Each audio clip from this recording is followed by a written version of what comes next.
You not told him? You, man, what do you talk about all day? I'm buying the company. Why? I mean, it's a great business, but... Yeah, Nippersnapper especially. You've got the world at your feet. Angelique on my back. Just do him a copy of the transactions 22 to 23 and the year-end projections, okay? Yeah, I want to know where the bodies are buried. Oh, stop it. There's no skeletons in my knickers. The talk of the street. Talk of the street. The talk of the street. Talk of the street. The talk of the street. Talk of the street. The talk of the street. Talk of the street.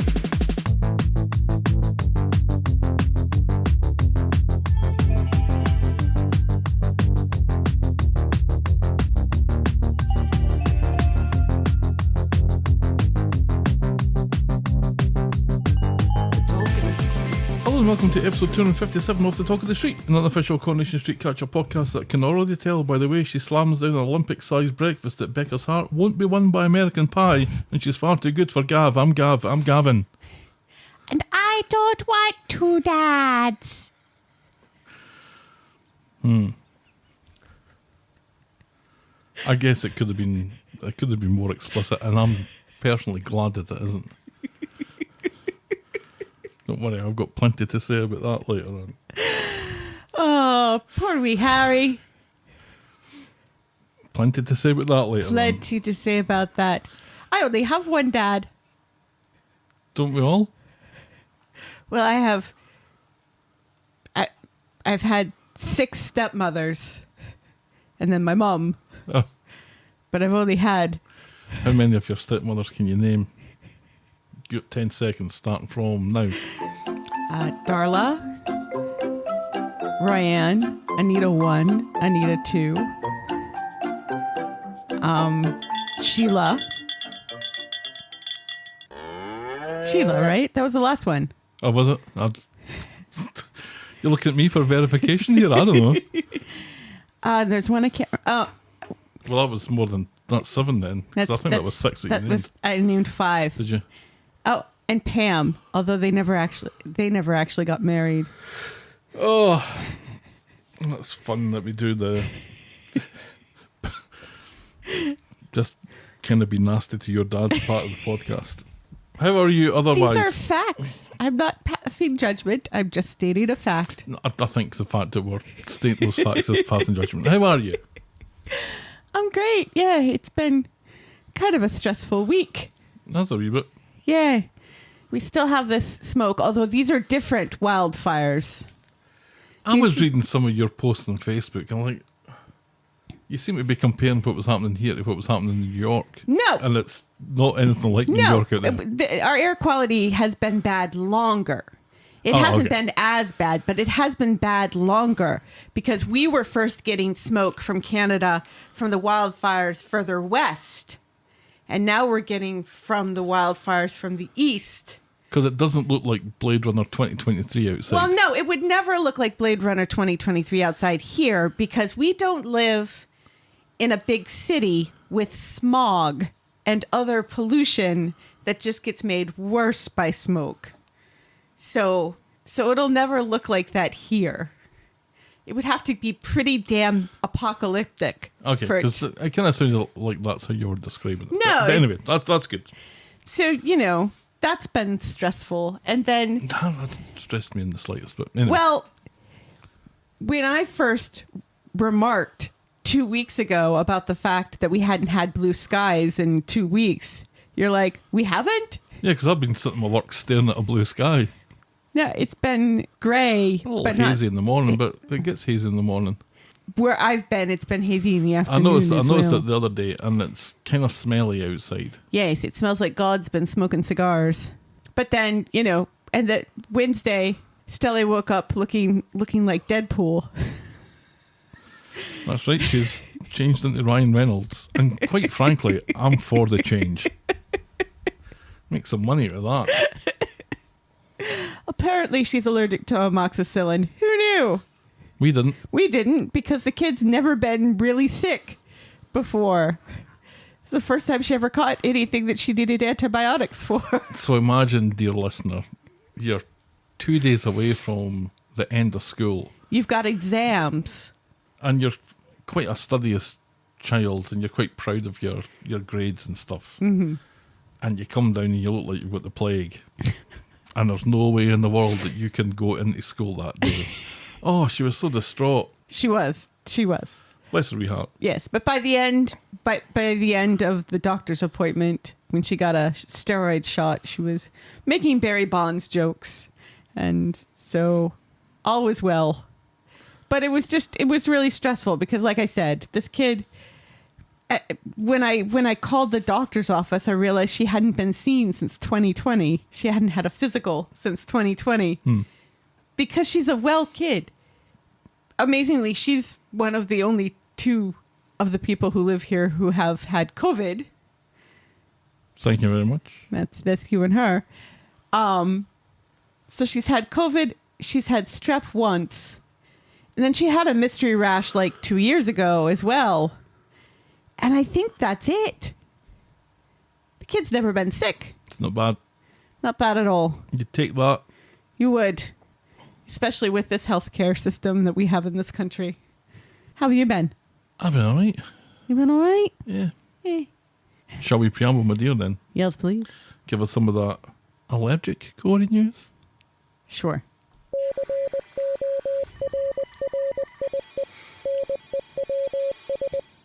Congrats to Joe, Jatine, and Sally Carmen for 5 lovely years together, and including 1 year of marriage.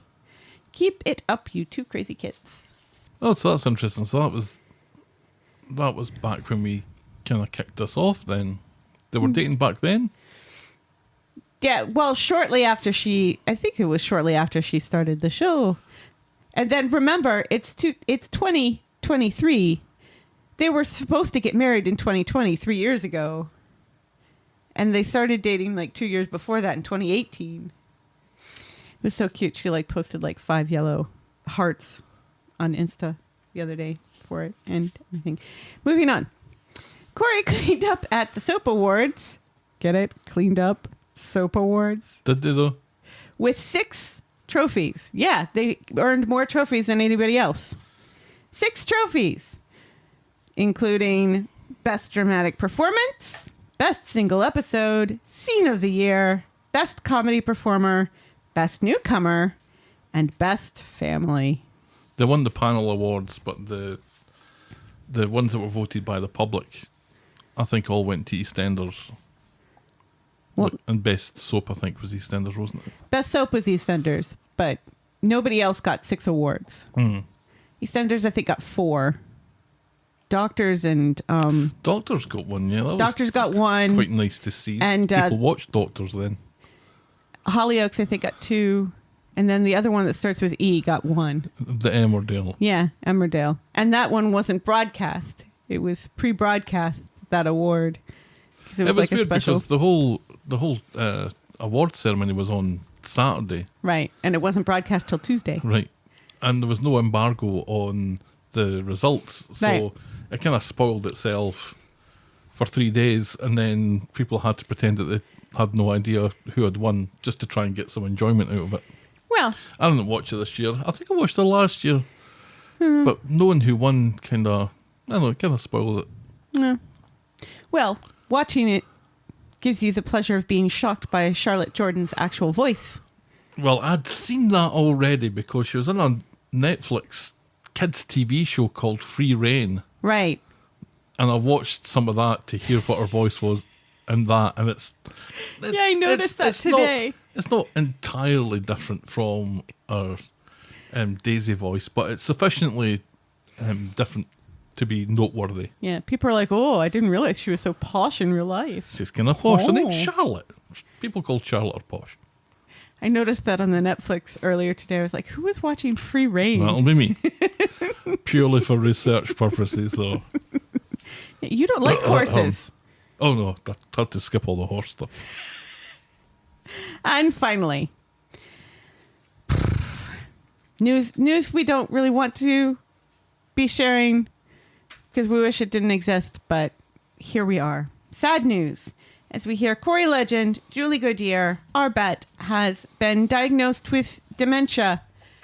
her husband making the announcement earlier this week and you know, saying that they decided that they were going to make this public because they don't want people to be startled when they see her out in public and her possibly being confused and stuff. And that's so tough. It's heartbreaking. It really is, and I think it's weighing even heavier on people. I think because it's come as such a surprise. There was discussion, I think, even just in the last couple of weeks about when's Bet going to come back and get a proper comeback in Coronation Street. You know, people were still calling for it. I don't think anyone was really expecting it, but still calling for it. Like now is the time to bring Bet back. Right. And then this news kind of dropped, which obviously I think puts the final nail in that idea. And it's a real shame because she was such a legend, and she was such a legend. Well, she is such a legend. She's not died, you know. No. But in the show term, she was such a legend, and was, when you think of Coronation Street, you think Bet. You think of Bet. You probably think of Bet even more than you think of Ken, even though Ken was in it for longer. And it's a real shame that her return to the show in the early 2000s that's recently been shown on Classic Corrie just didn't work out. Yeah. And there's a number of reasons for that, and there's plenty of speculation about, you know, all the kind of causes for it. I think basically the workload was something that was just a bit too much for her. Right.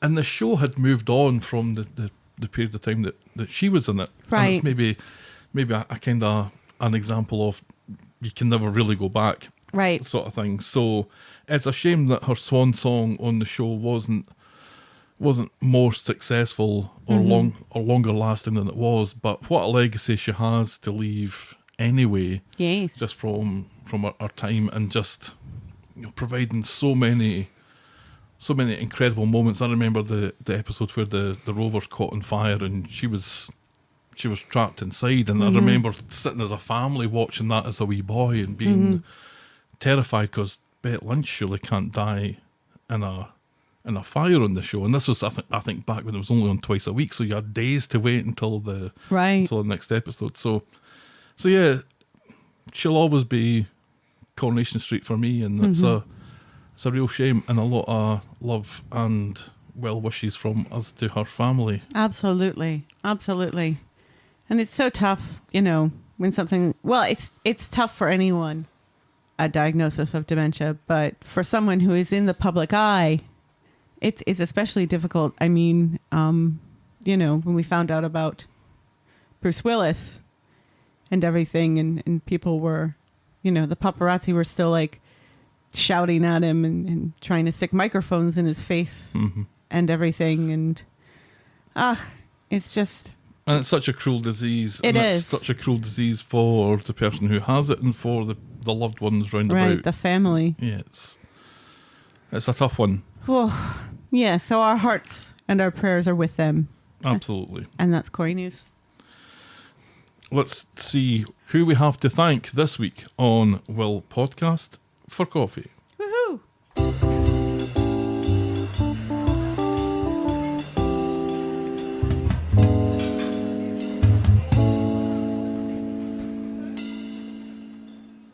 Thanks to Daisy and to French Helen, who have become our first friends of the podcast. Ah, oui.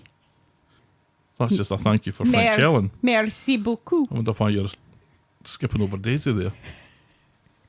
Daisy, give me your answer, dude. Oh, maybe just stick with the wee then. No, thank you so much, guys, for becoming friends of the podcast. Yes. Listen out at the end when your names will be in the credits. Woohoo! And then thanks to friend of the podcast before friend of the podcast was a thing, John Giovinacci. He wrote to say, great interview with Chris. Here's a little something to help the M&D Association in their fight against this bastard of a disease. Thank you so much, John, for your donation. We really appreciate it. Yes. We will match that donation as we send it on to the M&D Association at the end of the month. Yes. And we will do that for every donation that we get in the month of June, up to, let's say, $200. Sure. So, and we just won't drink any more coffee. I think we're just going to have to pay for our one. I think that's what we're saying. Well. The Talk of the Street is and always will be free on your podcast provider and on the YouTubes, but if you think our show is worth anything more than the time it takes to listen to it and you want to show your appreciation, you can buy us next week's coffee by going to ko-fi.com, that's ko-fi.com/the Talk of the Street, and you can also sign up to be a friend of the podcast through the same link, where for as little as $2 a month you can get a mention in the closing credits of every episode. And as I said, for the month of June, all the money that's raised through that ko-fi.com link will be donated to the M&D Association, and we will match donations. And now... And then your work might. Yes? I don't know, because it's a British charity. I think it might not. And now, this.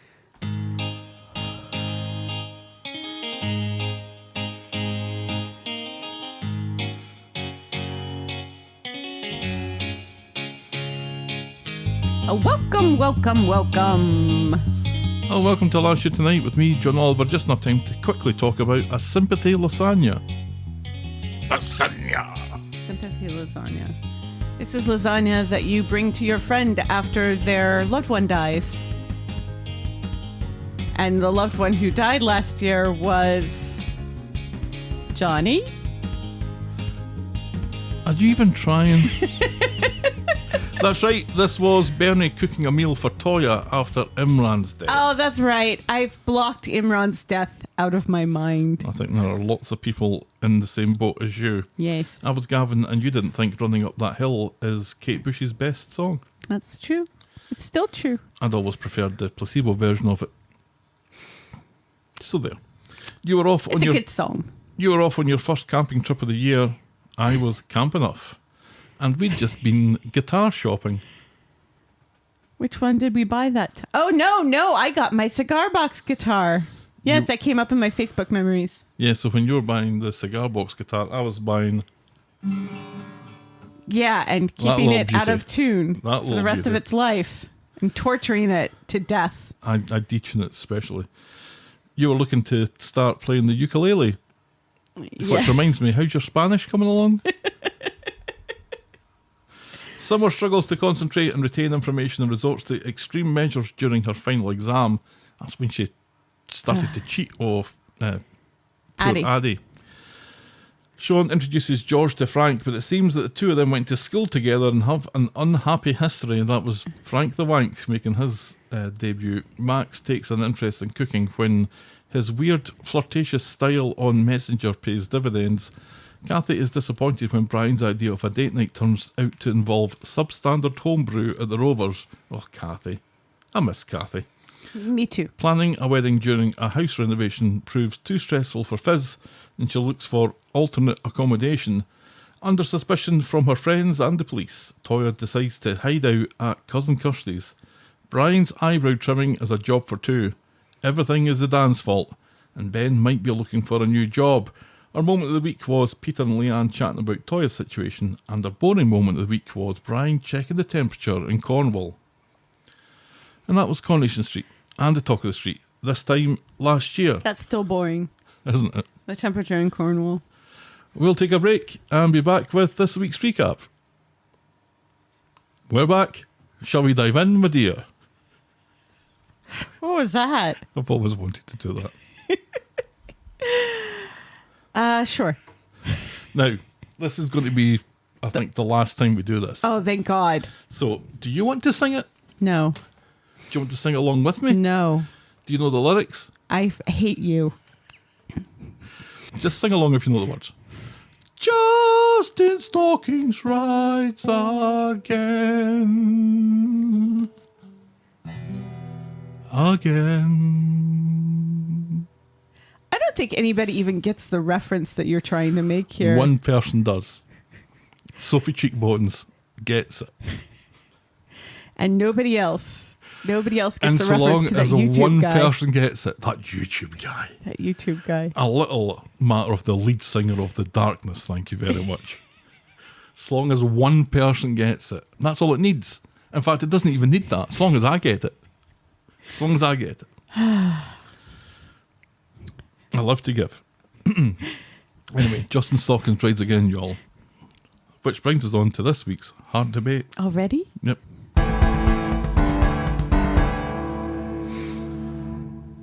All right, troops. What do we think the verdict is on Justin? And I asked this before the verdict came through. Right. Guilty, my lord, was 69%, and not guilty was 31%. So, Was there a it third seemed- option? No. No. So it seemed that... Like Oh. insane or something? No, well, funnily enough, if it was in Scotland, it would be the possible verdict of not proven. But as we've established, this show is filmed in England. So people were of the same opinion as us, I think, that the way that the trial had been going, regardless of how anybody thought, we thought that Justin was going to be found guilty. Okay. So let's find out how that went. Yes. Daniel and Daisy are heading off to court for closing arguments and the verdict, but as they get in the car, Daniel notices a look between Daisy and Ryan, who's across the street getting into a taxi, and gives a little, And at this point, I'm like, there's no way in the world that Daniel is this observant. And he's observant about something else later on that I don't believe either. Ah. In the court, Justin smiles up at Daisy from the dock. Daisy explains to Daniel that if Justin gets off, she's off skate. Yeah, she's already packed a bag. Yep.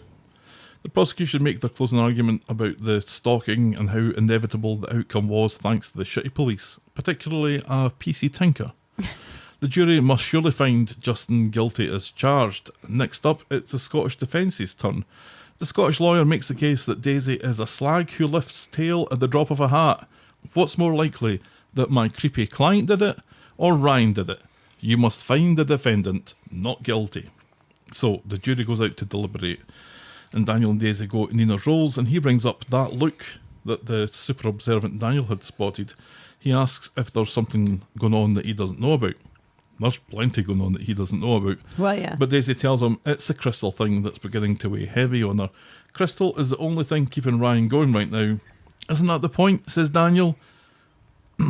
Oh. Daisy feels awful and doesn't know how she can keep going or how she can stop. Back at the court, the jury's still out. Just stop. That's how you Yeah. would stop. Yes. And maybe, if you have a time machine, you just don't start in the first place. Back at court, the jury's still out. Daniel and Daisy meet Ryan and Carla. All right, ball bags, she says. She and Daniel go off for a shite, which allows Daisy to apologise to Ryan for the kiss. But before anything can be discussed, we learn that the jury have reached their verdict. About time. And back in the courtroom, the verdict is delivered as guilty as charged, my lord. Woohoo! So as Justin is led away, he declares his undying love for Daisy. Like, the mask just slips off him, doesn't it? Yeah. It's like, well, there's no point in pretending anymore. No. I'm clearly loopy, so I can shout up at Daisy all I like. Daniel says, "Get him out of here." So Daniel looks put out that Daisy's instant reaction is to turn to Ryan to celebrate, albeit mutedly. We did it, Daisy says. It's over. And on the way out, Daisy nearly goes for Karen. Daniel shakes Ryan's hand, and Carla mutters ball bags under her breath. Back at the Rovers, Carla's in for a drink, and she's worried about Ryan's reliance on this Crystal character who seems to have stopped texting. She wants to give her a call, but Daisy talks her out of it, saying Ryan is unlikely to thank her. Carla thinks about it and agrees. So instead, Daisy goes round to see Ryan, but he doesn't want to hang out with her and doesn't really want anything to do with her anymore. She wants to be mates, but he thinks it's best that they keep their distance and don't see each other anymore, and he asks her to stay away, and she's really stung by this. Back home, Daisy now is even more reluctant to stop texting as Daniel isn't comfortable that his fiancée is having this kind of relationship and messing with Ryan's emotions. Haven't we already gone through this, Daniel? Yeah, she promises to stop once Ryan is strong enough, and so she starts to write a text. Meanwhile, Ryan has just checked Crystal's website and has seen an announcement from Crystal's assistant announcing that Crystal is in a coma following a car crash. And at this, Daisy's Crystal text arrives, claiming to be really busy and apologising for not being in touch. Ryan is confused for a moment, but then quickly susses out that he's been catfished, because that's a verb now. Yeah, it has been. Yeah. That's very astute and intelligent of Ryan to immediately say, yeah, I've been in, you know. It took a little minute, and I'm glad it took a little minute just to kind of put it all together in his head. Right. So this is, I think, the equivalent or what the show has gone for, where I expected Crystal to come back into the show and say, I haven't been texting you. Right. This is You what's... disgust me. I we've dislike you. We've thrown her into a coma instead. The good old The good reliable old coma. coma, right? As a number of people have pointed out on social media, Daisy's an influencer, as she keeps on reminding us. On social media. Surely she would be all over Crystal's Social media. website and social media to find out what's going on there, because Right. there is an off chance that Ryan's going to be checking these things too. So Mm-hmm. to make sure that maybe let's just check to make sure that Crystal's not in a coma before we start sending any more texts Ryan's way. Right. Might have been a sensible thing to do. Yes. I'm happy that Justin's gotten put down. I'm relieved. I still was just rolling my eyes and very disgusted by his lawyer saying, clearly these two people were in cahoots. It took some cleaners out of the back and threw it on him. Only the wind blew really hard back in their face. Yep. I do find the coma hilarious. It is a comedy coma, isn't it? Yeah. Da da da da da da da. Coma. Now we could spend, I don't know, 2 weeks of our lives thinking about another situation of why Crystal couldn't possibly have sent that text, and we could maybe drip feed this into the show over a period of weeks. Right. Or we could just put her in a car crash that results in a coma. Right. That requires no thought, Correct. no drip feeding. No. Not in a coma 1 minute, she's in a coma the next. Yes. Yeah, it was a little bit easy, and it kind of felt so rushed because of it. As pleased as I am that this is coming to an end, because it's just so creepy and Right. and Especially in this situation where, let's all remember, Daisy sexually assaulted Ryan in the beginning. well, there's that bit, and then there's a bit that's happening now where we're supposed to feel sympathy towards Daisy because she's had this horrible stalker for months, and she's had acid kind of hitting her on the chest. Right.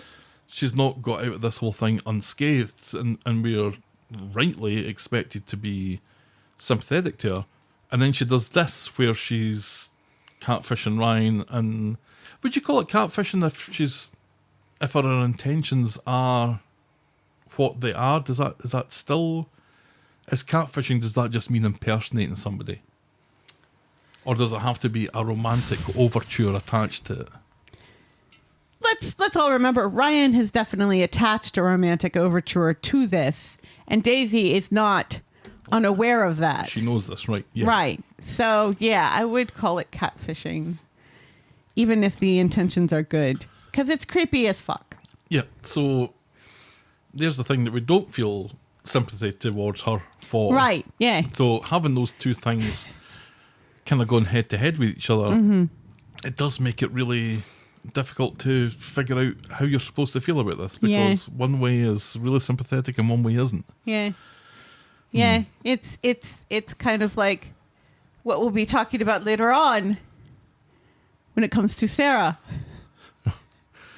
where we are Dear sympathetic God, right? Yeah, in some aspects and absolutely not sympathetic in others. right. On Wednesday, Ryan is at home trying to put all the pieces together, but not remembering how Daisy knew about his plans to go to Ibiza somehow. Because that's really the clue, isn't it? Remember when Daisy came in and said, "Oh, is that you going to Ibiza then?" Uh-huh. And he's like, "How do you know that?" And she made up some cock and bull story Well, because because his it was laptop right. was open. Yeah, his laptop was open But on how the she page. really knew was because of the text. Right. He just can't figure out why someone would go to this effort to catfish him.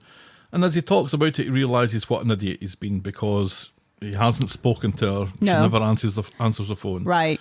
She said she was busy. Carla wants to know who's behind this and go to the police about it. And later in the Rovers, Daisy's checking her phone as a text comes in from Ryan on the Crystal chat thread saying, Who dis? are you? Who dis? Daisy shits herself, and she further shits herself when Carla comes in. And Carla explains about Ryan being catfished and the real Crystal being in an actual coma. She's making it her mission to find out who is pretending to be Crystal. Gulp, says Daisy. So she goes round to check on Ryan despite they've got this thing where they're supposed to be Right. staying out of each other's way. Right. But this is on the pretense to see how he is after the catfishing. But really, it's to plant a seed that she knows who did it. It's obvious.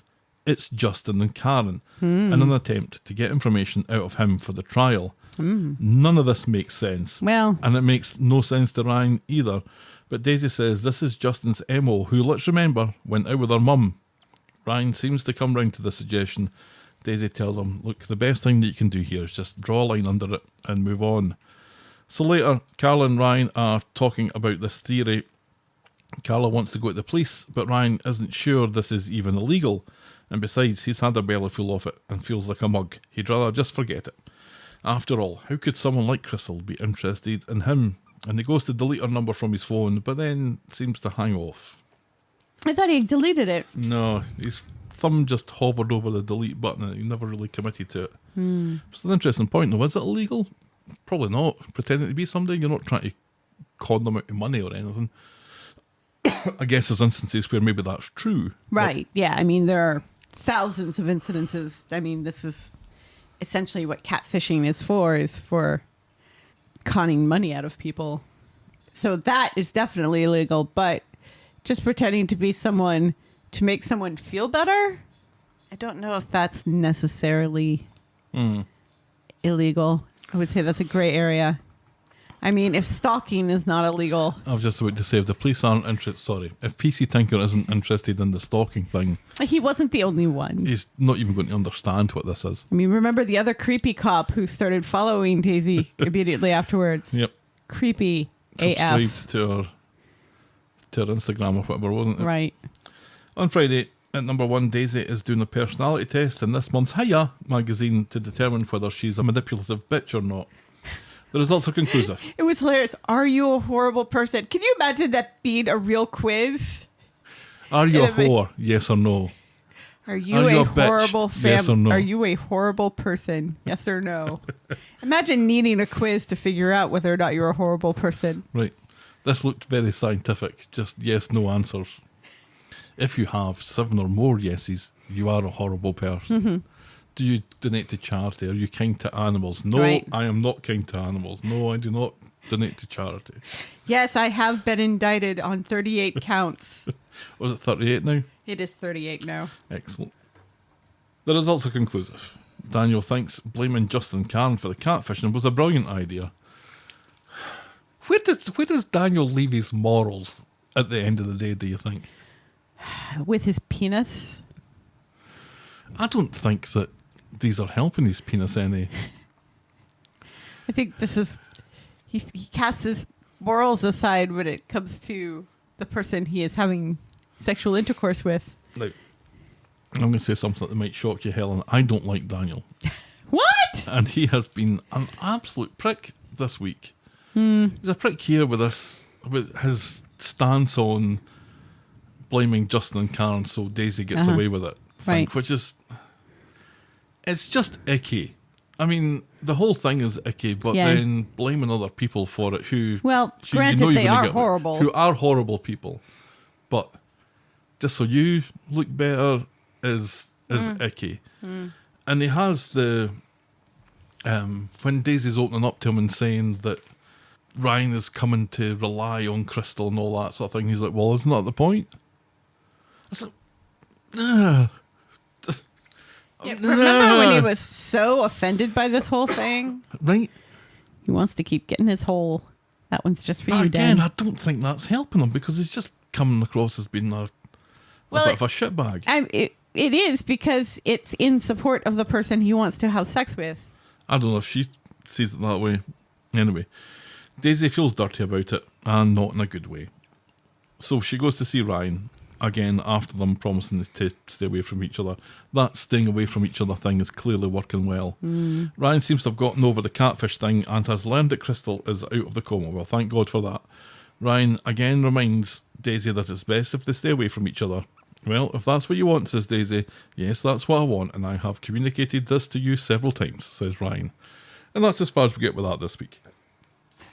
Do you still sense a bit of sexual tension between the two of them, between Ryan and Daisy? I never did. You don't feel it. No. You don't think that she clearly is after a relationship with him. I mean, she is, but I don't feel any sexual tension between the two of them. It feels more like survivor's guilt than anything. Yeah, it's a thing that people have been saying to her for weeks and have planted this seed in their head that they're going to be connected forever. Right, yeah. And have this thing in common with each other. It doesn't feel romantic to me, though. Even that kiss just it did not feel romantic to me. The and kiss Ryan, felt pitiful, is what the kiss was. She felt sorry for him. And Ryan clearly is not interested. Well, he must be looking at her and thinking, she is just messing with my head. Right. Because that's what history has told him about her. Right.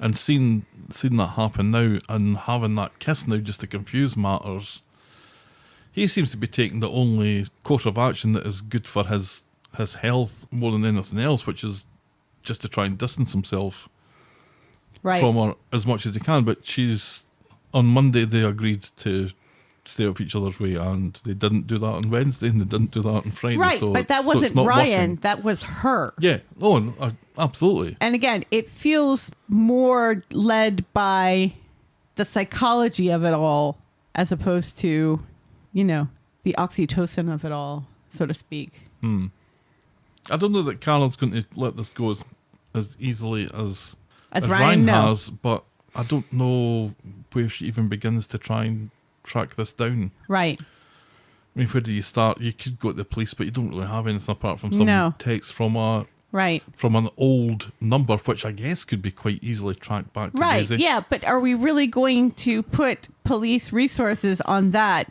when we wouldn't put police resources on stalking? Oh, no, I'm not suggesting for a moment that they do, but it's an easily solved one, perhaps, if she does decide to go against Ryan's wishes and not let it go, and go and try and get some justice here. But if he's not in on it, if he's not game for it, there's absolutely no point. And also, it's not illegal. And it's probably not illegal, right? So next storyline tonight is Mad Max Beyond Racismdome. And my first note from Monday has disappeared. Helen, why don't you tell us how this story starts on Monday? Let's set the scene. It's the backyard, where a sinkhole definitely isn't. Right, and the backyard seems smaller now. It's toty. It's so small now. Yeah, and David and Lily are playing soccer or football, as it's called most places. And David and Shona are chatting about, some good news that they're going to have, something good is going to happen. And Alia is hanging out the wash next door, and she says, "Oh," very innocently, "what's your good news then?" And Shona looks at David. David looks at Shona, and they both say, "Max is getting out soon." And Alia says, "Oh, what now?" And Yasmin says, You mean the guy who got Alia stabbed?" And Lily says, Max stabbed Alia? And they're like, no. It's much more complicated than that. And then Yasmin and Alia storm away, very distraught that Max may be getting out. Word for word what I had written down, I think. Word. So later, David is at the young offender's place ahead of the review and is about as excited as Gav was about Max perhaps getting released, but Max is not excited about that at all. Not at all. But early release must be granted, and Max goes back to his room to pack. Gav comes along again and must be high or something. He gets Max to promise to stay in touch and to find Gav's bird and tell her how much of a brilliant guy Gav is. Oh, Gav. Yeah, and find out why she hasn't been returning his phone calls. They do a predator handshake. See you on the outside. Later, David is getting impatient when someone comes along to explain there's been a bit of a situation. Max is refusing to leave until he's finished season 1 of How I Met Your Mother on DVD. So David goes to get him, but Max doesn't see the point in going home. He wants to stay for the rest of his sentence and maybe a little bit longer. No one on the street wants him there. They all hate him. They've all seen the videos.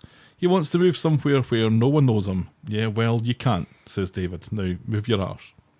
So they get home, and Gail is quite subdued about Max's return, which annoys David, and Lily is just flat out ignoring him, which further annoys David. Gail tells him to get used to reactions like that. Gail reminds me of my mother this week, in both this storyline and the other storyline. She reminds me of my mother as well. Which I think is a good thing. Gail is behaving like a mother here. Right, yeah. Well, you made your bed. Oh, not you back, is it? Mm-hmm. Mm-hmm. Mm-hmm. You're sorry? Yeah, well, you should be. Mm-hmm.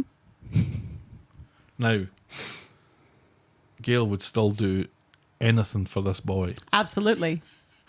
Still loves the bones off him. Yes. But she's not prepared to make this easy for him. No, nor should she. And nor should she.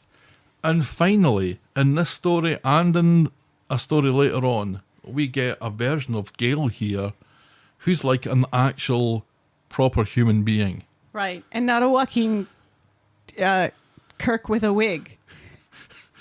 Kirk with a Walkman singing along to songs in the pub type thing. Right, or getting jiggly boxes. No, the jiggly box this week went to Tim. Right. No, this is good Gail, and when we get good Gail and people like you always cast up that fucking monologue that I hate. Mm-hmm. But when we get the Gail that's more in line with that, which I think this is the kind of more serious side of it, it's like, what a good character she is. Yes. Let's give her more of this, and let's give her less of the Kirk stuff, because that's what we've got Kirk for. Right. We don't need a female Kirk. We have Mary. That's chalk and cheese, though, isn't it? Mm. Which I learned this week isn't a universal phrase. Yeah, it's not. I said at a meeting this week, well, it's kind of like chalk and cheese, isn't it? And people went, what? What do you mean? Well, you know how chalk's not like cheese? Yes. Well, it's like that. And I was 11 years I've been here, and I'm still finding phrases that aren't liftable from one version of English into another. Oh well. I know what chalk and cheese means. Right. Yes. So later, David is getting impatient when someone comes along to explain there's a bit of a... No, we've already talked about that. Already said. And now Corrie News. Out back, Max speaks to Lily. He admits to his wrongdoings and his stupidity, but unlike David, he doesn't blame grooming and instead takes responsibility. Lily asks if he's changed, and he says that he has. So Lily says, good, because you're a fucking racist, and leaves him to it. Yeah, that was great. He's like, no, I have changed. I even have a black friend now. Right. He doesn't say that, but he's thinking it. Yeah, he's thinking it. Then on the street, David bumps into Alia and Yasmin, and David seems oddly dismissive of their concerns. Yasmin points out that they live next door, Speed Dial is just across the street, the Allahans and the Baileys are close by too. Yasmin recommends staying out of everyone's way.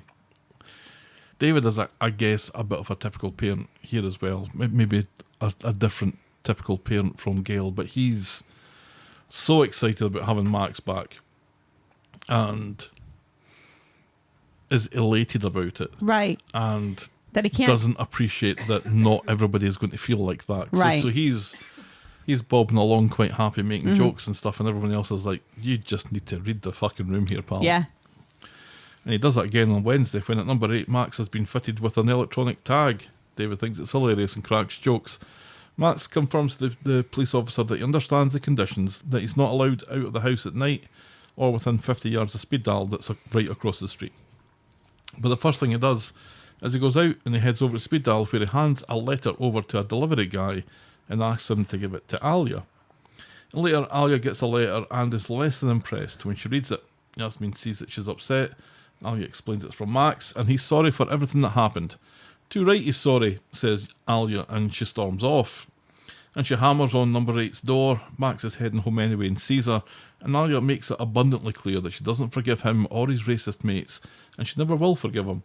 She's dragged away by Gary and Yasmin, leaving Max to think, well, that didn't go well. Yeah.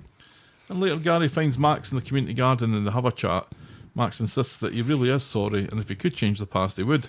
Gary tells him that he can't just expect people to believe him, and he has to earn their trust again. And maybe even when he tries to do that, maybe it's not going to be enough, and it's not going to be possible for people to trust him anymore. And that has to be okay. And that has to be okay, and he has to live with it. Meanwhile, everyone wonders what changed for Gary, who was probably the most vocal resident who wanted Max hung, drawn and quartered, seeing as it was Maria who was really his target.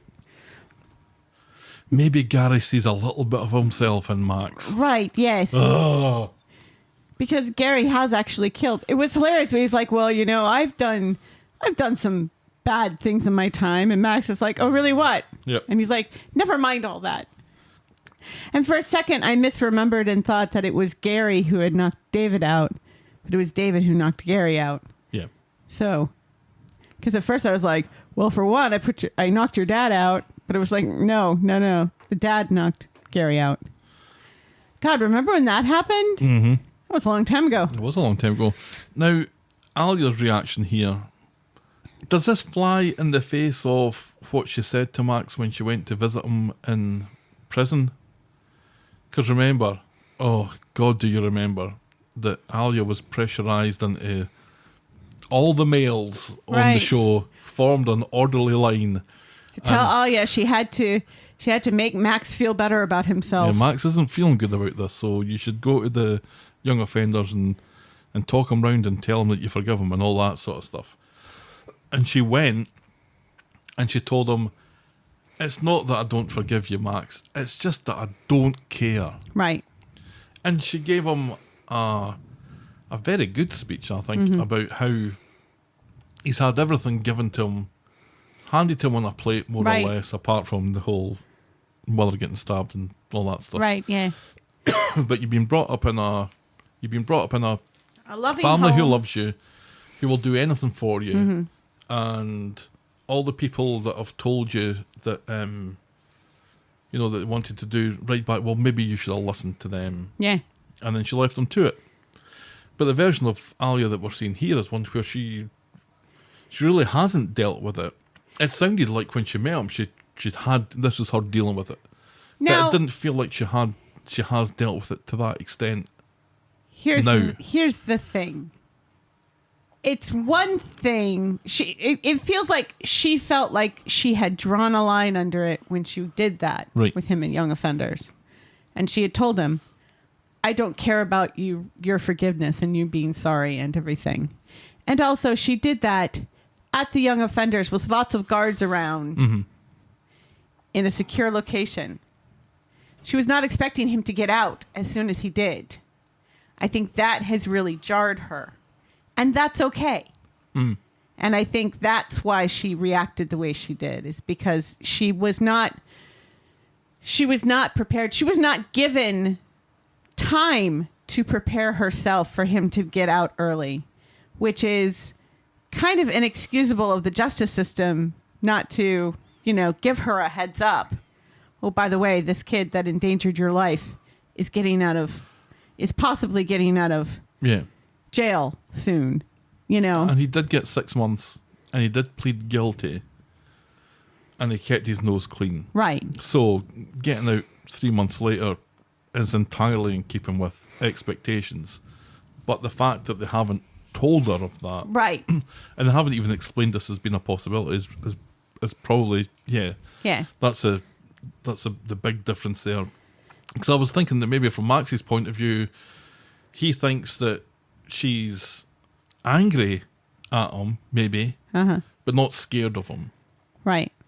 And now I think he maybe thinks that she's still scared of me. And she has every right to be scared after what Right. happened.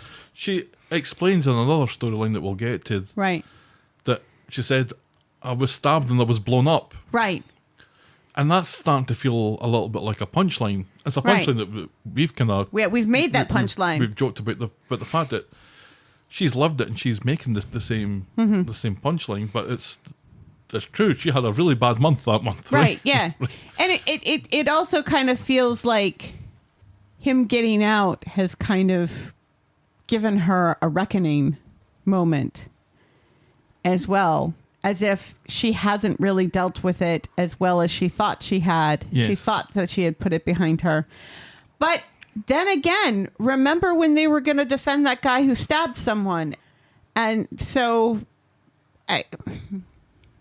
yeah, and that's okay. I think that's the nature of trauma, isn't it? Right. That you can think that you've dealt with it, you can think that you're fine, and then something happens that triggers it all over again. Mm-hmm.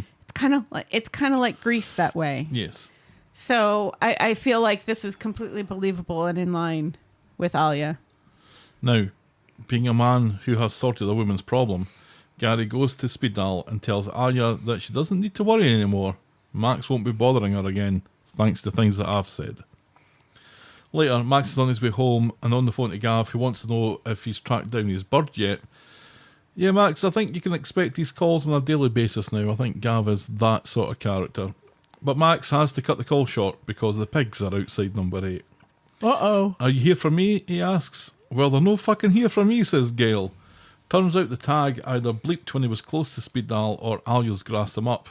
Either way, Shona is furious. Max promises that it'll never happen again and he'll be keeping his head down from now on. For some reason, given that someone got stabbed last time, this is good enough for the cops. Probably because Max is white. Shona has the right idea and threatens to chain Max to the radiator like a hostage from the 1980s. Right. And nobody blinks an eye and says, wait, ma'am, you can't chain children to the radiator. I think they implicitly approve of that. That's what it sounds like. Gail certainly approves. Well. On Friday, David is coming back from the shops with ingredients for a Victoria sponge. Ooh. This is Shona's idea, which is to get Max bacon. But Max thinks that But not like that. Max thinks he needs to clear his head and he wanders off. So he's tracked down Becca, Gav's bird. She stays in one of the flats at the precinct by the looks of things. Yes. She's a feisty one. She says, if you're here to chat me up, I've heard them all before. Yep. Max introduces himself as Gav's mate and he hopes that she'll let him keep his promise, which was to get in touch with her and give her the big Gav's such a great guy speech. Right. Which I don't think Max has practiced. So Max takes Becca to Nina Rolls, who immediately orders the breakfast challenge, which means if she eats it all within 25 minutes, it's on the house. I didn't know Nina Rolls did that. No, me neither. Becca thinks that she's won the challenge with seconds to spare, and she's about to head off, but Bernie finds a tater tot, I think, that's behind the Tommy K. So it turns out that she's failed, and she needs to pay for it, and it's 16 quid. See, that's kind of ridiculous.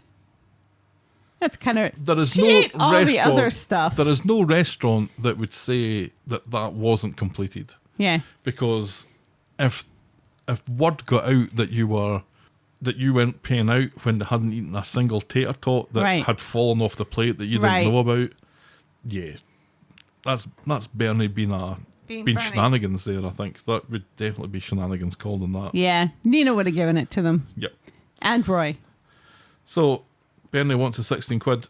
Becca has no money and gives Max a number, says that she'll think about the whole Gav thing, and then she runs out. Bernie gives Max the marigolds and directs him to the dishes. And that's as far as we get with that this week.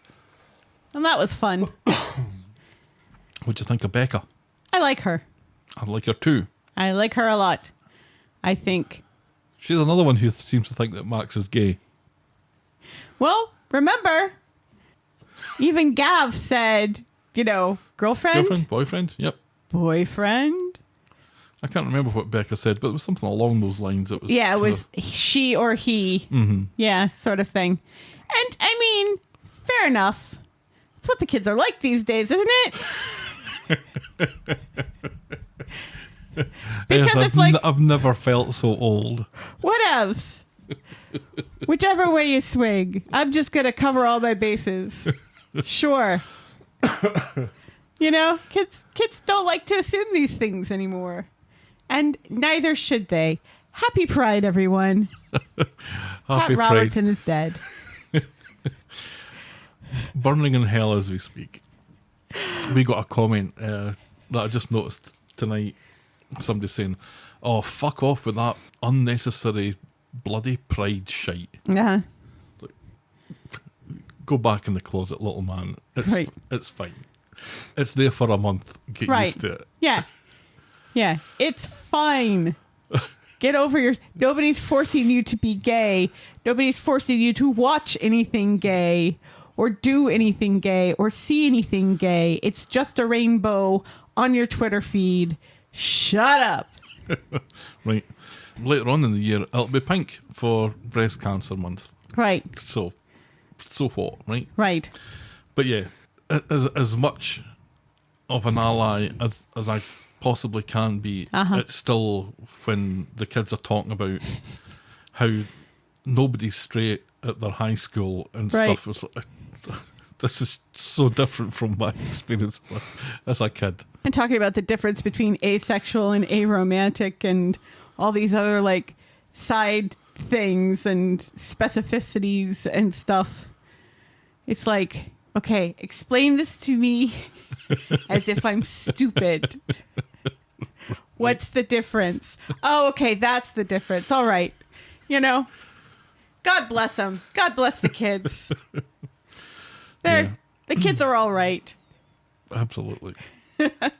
So yeah, I like Becca. I wonder if the course that this is going to be going on is that, Max and Becca are going to hook up, and Gav's not going to be happy, right. and nor should he. But the thing that I want Gav to be unhappy about is the fact that his pal here made racist videos and was indirectly responsible for an explosion and a stabbing. Right. That's what I want him to find out. Maybe he finds out both, but I'd prefer him to find out the first thing, because then that's going to force Max to have the conversation that he's not really having here. No. He can regret what he's done, Right. but he's not really examining why he did it or Right. what his thoughts were at the time. And Right. I don't know if he's reconciled any of that with himself or not. Yeah. And maybe that would force the issue a little bit Yeah. when you've got your friend who is black Right. realizing that you've done some horrible racist shit in the Right. past, and You had horrible racist beliefs. and making you account for that. Right. Maybe that's what he needs, Yeah. rather than you stole my girlfriend. Right. I don't know if the show is that deep, though. I think it tries.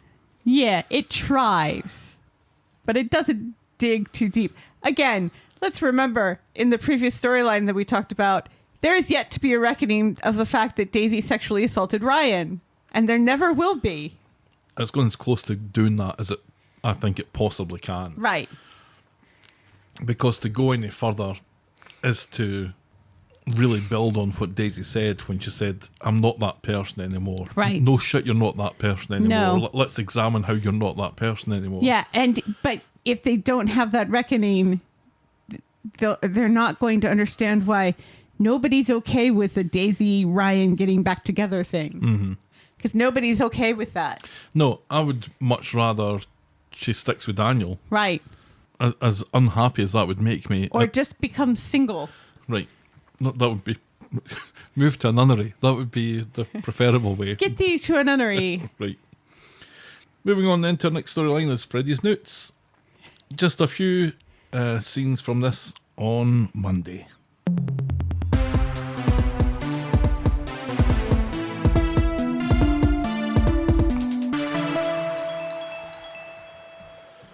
Evelyn turns up at the hospital to see Roy and is disappointed to see that Yasmin's already there but on her way out. And then just as Evelyn's getting settled, Nina shows up. Evelyn thinks that she's surplus to requirements. Roy tells her that she's been ridiculous, so she agrees to come back to pick him up ahead of his release. And this gives Nina and Roy a chance to chat.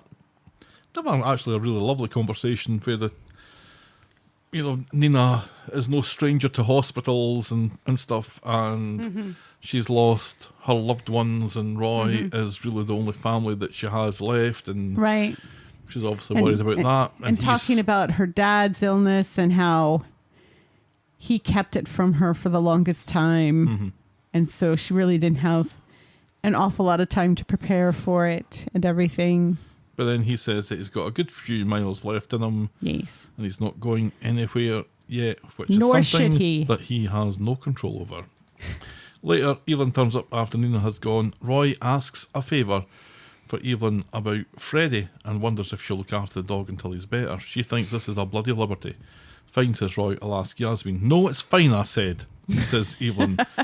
After all, I'm much more of a dog person, so she agrees and then hands back his stupid death letters and, as far as we know, just storms out of the hospital, leaving Roy in her wake. Yeah. And that's as far as we get with that this week. Yeah. I was disappointed that we didn't get more of that. No. Um, And Roy has the anorak back wrapped in lovely pink tissue he paper. does, thank God. And he says, nobody does this sort of thing anymore. Oh, it's Wrap just tissue. anoraks in pink tissue paper. Right. Yeah, I would have liked more. It's how much have Evelyn's feelings been hurt by Unintentionally. by Yasmin being there. Right. Yeah.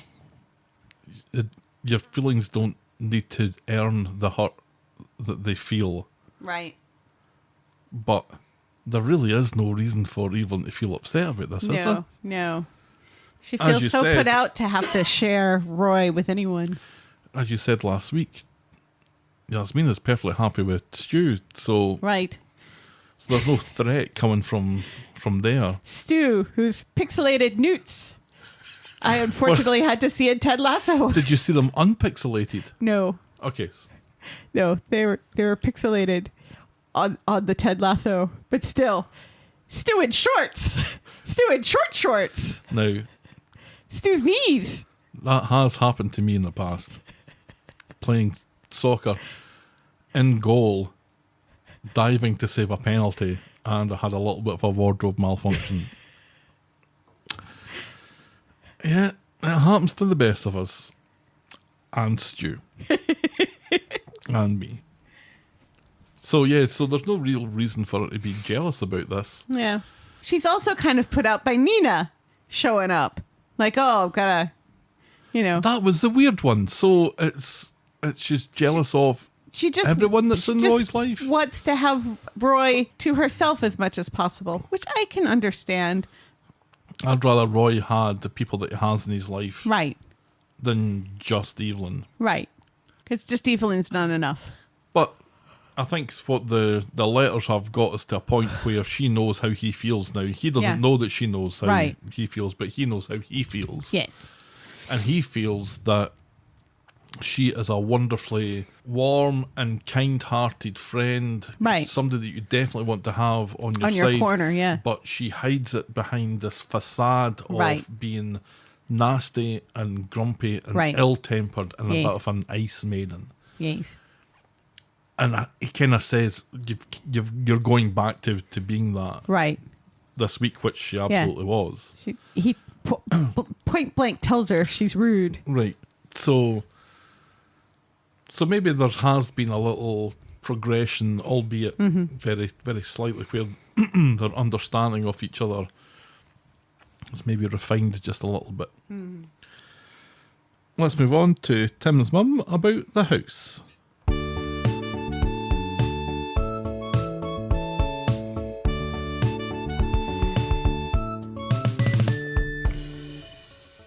How much does Joe Datine like walking around in just a bathrobe on set? How many storylines have we had with him wearing just a bathrobe? I fear there are stories to come out about this. On Monday, in Nina's Rolls, Aggie is with Ed and Ronnie. There's a Japanese tasting menu on at the Rape Hotel later, and Ronnie invites them both along. Anything for a free meal, Ed and Aggie agree, but not before there's a little dig to remind us all that Aggie can't fucking cook. At the Rape Hotel, Ed and Aggie meet up with Ronnie and Debbie. They're all getting on famously. The development that Ed's been working on is nearly finished, we learn. How? And they're looking forward to the tasting menu when a loud Karen appears, complaining to a waitress, and wouldn't you know it, she knows Aggie and Ed. This is Yvette and Patrick, her husband, who know the Baileys from before they moved to Coronation Street. Now, you may remember before the Yes. Baileys moved to Coronation Street, they were in a big, lovely house. They're both nightmares and invite themselves along to join them at their table. at the tasting menu. And it turns out they don't know where Ed and Aggie live now, and No. they've lost a number or something, and Ed and Aggie are reluctant to tell them because they are mahaki nightmares. Yes, and also because they feel a little ashamed. Like the dude brings up gambling, and it's like, oh, I don't do that anymore. Right. You know. Afterwards, Ed and Aggie are ready to kill. Yvette pressures Aggie into giving out her new phone number and threatens or promises to get in touch soon to meet up with Aggie in her new abode, Chez Bailey. On Wednesday, this whole thing felt kind of convoluted, so bear with me. So Dee Dee learns about Yvette wanting to meet up and suggests that if they want to have a meal together, they should go out for it, if they're embarrassed about their smaller house. But so the story can happen, Ed says that Aggie refuses because Yvette wants to relive the dinner parties of old. Now, if they had dinner parties of old, could Aggie cook back then? Yeah. Yeah. There is a disconnect here. And this disconnect will continue throughout the story. These people seem to really enjoy Aggie's cooking. Yeah. And they don't seem like the kind of people that if they didn't enjoy it, Nope. they wouldn't tell you that they No. don't enjoy it. No, some. Yeah, we're very confused I'm here. very confused here. Tim and Sally are in Nina's roles. He's on the phone to Faye, who apparently is living her best life in checks notes Slough. They get chatting to Aggie, who tells them about her snobby friends. Sally hates snobbishness, Yes, she does. and Tim double takes. She hates it as much as I do. Gav double takes. Aggie says they've downsized a lot and Yvette won't be impressed by their new house on Coronation Street. Their house is lovely. Yeah, So but it's Toti and Yvette and the guy. Patrick. Yes, we're talking about how they'd brought like a bag of stuff to the charity shop recently in that area in Weatherfield, and were like making rude comments about it being like a gulag or something. Oh yeah, that hasn't happened yet. And everybody has rickets. So Tim has Didn't that happen in the rape hotel? No, this happens in the next scene, I think. No, because it happens twice. So Tim has a great idea and suggests to Aggie that they use number 4 for their dinner party as they have a fancy conservatory. Wait, what? Says Sally. No, really, what? Aggie realises that Sally would rather die, so politely declines and opts to tell the truth instead. Tim and his great ideas. Aggie's in the precinct later when she runs into Yvette, who's slumming it at the charity shop. Aggie is forced to bring up the subject of the dinner party, so they arrange to go to the Rovers to compare calendars. But Aggie isn't in the Rovers later when we see them. It's Ed who's in with Yvette. Aggie apparently had to go to work. Yvette asks for the wine list and Glenda has it committed to memory. You're white, you're red, you're rosy. Sally and Tim are in the neighbouring booth and overhear Yvette complaining about being grim up north and people looking like they have rickets. So when Yvette heads off for a shite, Sally quickly tells Ed that he and Aggie can use number 4 after all, under the pretence that it's a rental while their old house has been renovated. Bewildered, Ed goes along with it, and a dinner party is arranged for tomorrow night. I told you it was convoluted. Yeah. On Friday, at home, Ed is working on the menu for tonight and has already told Aggie that she can't cook. It's weird that this didn't come up during any of the previous dinner parties with Yvette and Patrick, but anyway, Aggie is super pissed off. Sally's idea to lend the house to Aggie and Ed starts to backfire early, as Aggie has to go around the house hiding all the photos of Sally and Tim. Right. Which does make sense. And Sally's like, why wouldn't you have pictures of us around your house? Then David appears with a package for Tim that has been vibrating. And when We find out never nothing find out else what about it this is. vibrating package. Well, we know exactly what it is. He was in his bathrobe, let's remember. Aye. Well, he wasn't in his bathrobe. He was in Sally's bathrobe. Yeah, I'd be washing that if I were you, And Sally. slippers. At Sally's, Aggie is cremating a brisket. Sally is obviously getting in the way and fishes for an invite to the dinner party that doesn't go noticed by Aggie, who is now doing her best to set fire to custard. Later, at Sally's, Ed has dressed up like a pornographer, and Tim comes down the stairs of Discovery wearing Sally's dressing gown and slippers. Aggie asks him to put clothes on and leave with Sally, but then Tim's mum comes in for a visit. "Everybody leave," yells Aggie. "Not you, Ed." In the huff, Sally, Tim and Tim's mum, but not Ed, go to leave, but it's too late because Patrick and Yvette have just wandered into a stranger's house like that TikTok prankster Mizzy. So Tim's mom is staying with them, isn't she? Until her house with Stephen, the murderer. I thought she'd It's moved ready? out again. I can't I honestly remember. have no idea. No, because she sold her house and they're buying this other house. Oh, so yes. she has to stay with them because she says, why do I have to leave? I live here. And I was like, oh, that's right. You do. Aggie introduces everyone as neighbours, and Ed explains that Tim is here for the hot tub. Quick thinking, Edison. Yes. Tim's mum oddly seems to suss what's going on and plays along, suggesting that everyone goes home. But Patrick asks Sally to stay while Tim goes to get changed in a house that isn't his, that doesn't have any of his clothes in it. And we don't find out what he does. We see him leave the house and stand in the path, but where does he go Where after does he- that? Where does he go? We see Michael wolf whistle at him, And then which is hilarious. But he's standing in his garden path in Sally's lovely dressing gown. And slippers. So where does he go? Somebody says to him to go to Steve's. Right. Go borrow some clothes from Steve. And where's the vibrating box? Up to the vibrator.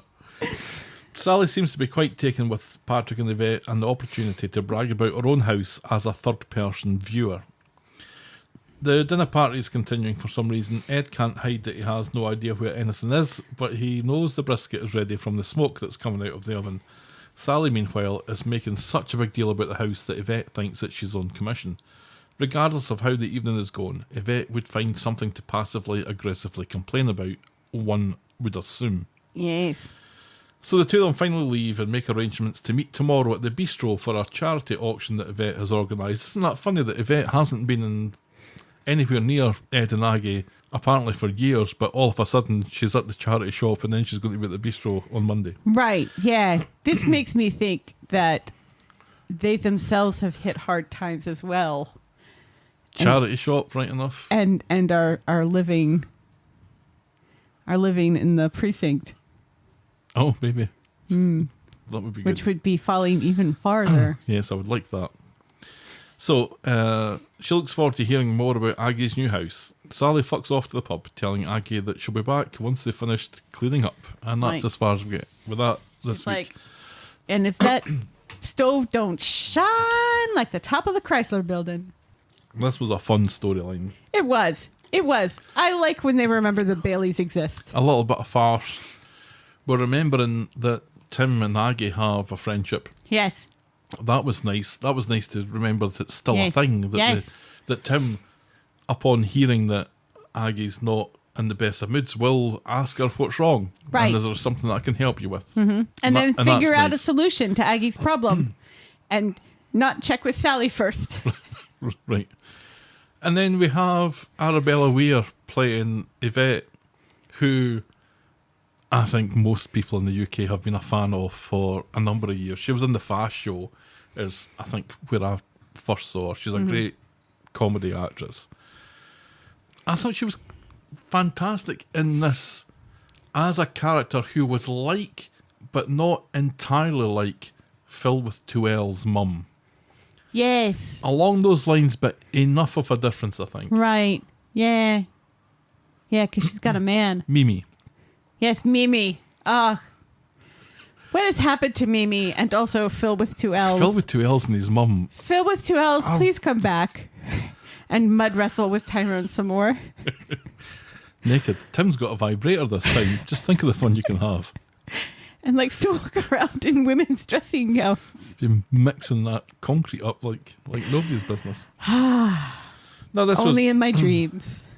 this was that kind of farcical story that doesn't make an awful lot of sense when you hold a candle to it. And No. but that's fine. It was good fun. And Ed's reactions to an awful lot of what was going on was pretty funny. But I'm intrigued by your suggestion here that they may have also fallen on Hard times. harder times. That would certainly put an interesting spin on it. Yes. I hope that they're not, and I don't think they are. I don't think there's anything that would suggest that they're trying to gouge the Baileys for anything. Or maybe they are. but Right. because that's a little bit too much like the Bernie doppelganger storyline. Only these are people they actually know, and they don't look like the Baileys at all. And long may that continue. At all. Yeah. Yeah. Yeah. All right. Let's move on to our next storyline, which is also Tim's mum about the house.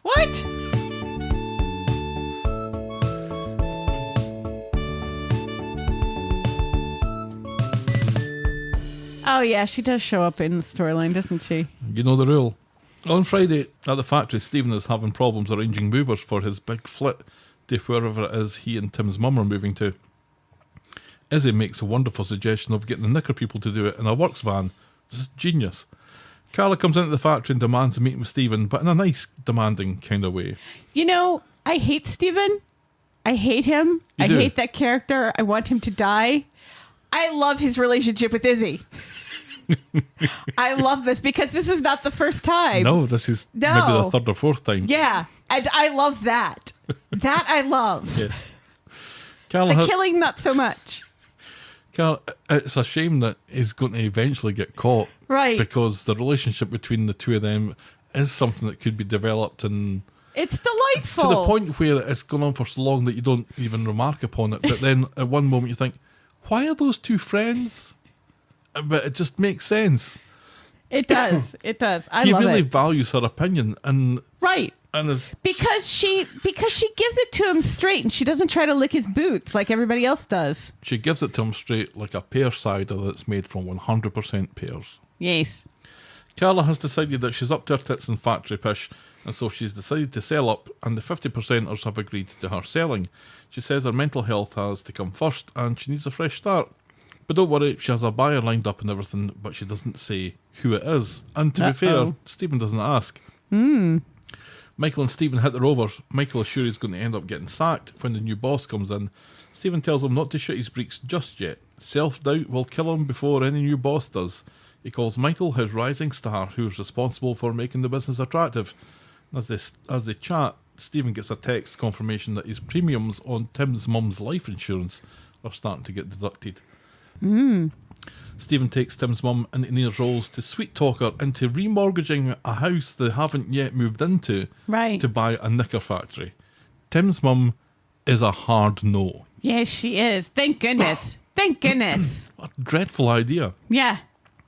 That mortgage that you took out 3 months ago, let's take out another one. Right. What? You have no equity yet. You're supposed to be a smart businessman. What is wrong with you? Yeah, this doesn't fly. Back at the factory, Owen is waiting in the office. Before they get to business, though, Owen asks if Jenny has a new man. Stephen calls Jenny a bunny boiler. Who knows what goes on in that mind of hers? Carrots, boiling water. Then they come to the crux of the meeting. Owen is the new buyer, and Stephen is flummoxed here. Owen wants to go through the accounts, but Stephen suggests that they catch up with that tomorrow, and they head to the bistro. Owen reveals that without looking at the books, he's decided that he wants to make Sarah redundant because she does fuck all. And that's as far as we get with that this week. Yeah. Yeah, he's like, we keep Michael, but we don't need Michael and Sarah. They don't do the same thing. No. And Stephen did point out that Sarah was instrumental. I think that's generous. Right. It was instrumental at the start. Yeah. But Michael's the designer and Sarah is I think that's the problem. We don't know what Sarah's bringing at the party here. Well, she goes to meetings and she talks to buyers and she makes deals. But unfortunately, the buyers that she's been dealing with recently has been Owen. So Owen knows how effective she is, and maybe she's just not that effective. I think this is just a Friday storyline that's just dropped in to remind us that this is still going on. Tim's mum and Stephen haven't moved in together yet, but it's on the cards. And changes the foot at the factory. This is Carla out of a factory that she's been part of for quite a few years now, right? And she got the knicker people to sell their shares as well? No. She got them to agree that she can sell hers. Oh, okay. So the knicker people will still have their 50%, and Owen will have the other 50%. And see, that was cute too, because Stephen is put out because Izzy didn't tell him. He's like, Izzy didn't tell me. Wait a minute. Wait a minute. I was minute. just talking to Izzy. Izzy didn't say nothing about this. Right. How cute is that? I hate the guy, but that's fucking adorable. Just think of how much we missed Izzy in the 2 years that she was Right. hardly in it. Yeah. And she's been in it as this little secondary character in a Right. storyline that you would think that could be any one of the Knicker people. Right. But the fact that it's been her consistently Yeah. over the last few weeks, It's great. really adding something to it. Absolutely. I totally agree. And then, her involvement in the Gemma and Chesney's wedding storyline was really great too. Yep. How much we missed her. Yeah, this is good stuff. Yes. All right, our final storyline tonight is Damon Bad Omens 2. On Monday, Damon and Adam are now officially best buds. Harry of the Corn. That's the Harry of the Corn. He doesn't blink. That's because he's two different children. Is he? Yeah. It's two kids, twins who play Harry. No. Yes. Is it? Yes. I need to look this up because I don't believe you. There's a store apparently called Harry Corrie, and that's not what I'm looking for. No. Freddie and Isaac Rhodes. Yeah. It's funny because somebody on Twitter is like, is Harry being played by the same kid? Because he was slightly different tonight. And it's like, it's two different kids. And I mean, they're twins. They're identical twins. But there are still slight differences. It's like sometimes... Does Sarah know? Sometimes you could tell when it was Mary Kate or Ashley on Full House. Wow.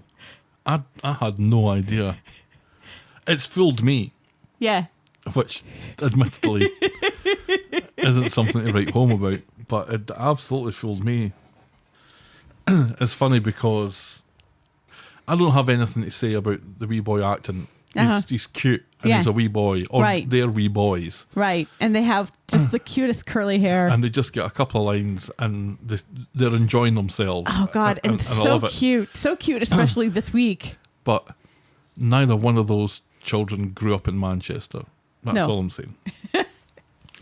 So, on Monday, Damon and Adam are officially best buds as they prepare for the licensing hearing. Nick agrees to host at the bistro because the swings at the precinct apparently are taken.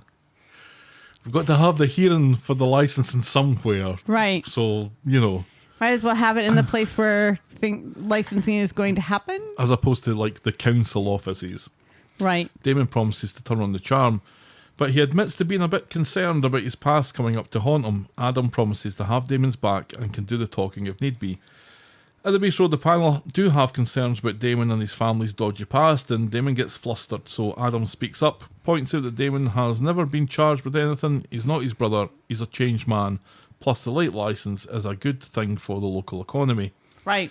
So this looks like it's done the trick, and the deal is verbally agreed. Nick is thrilled, Sarah just pretends to be. Huzzah, she says. Huzzah indeed. Later in the pub, Damon and Adam are having a pint when Sarah comes in. Adam proudly announces that Damon has offered to take him to a county match, and Sarah is shocked that he's agreed, reckoning that the tickets are probably stolen.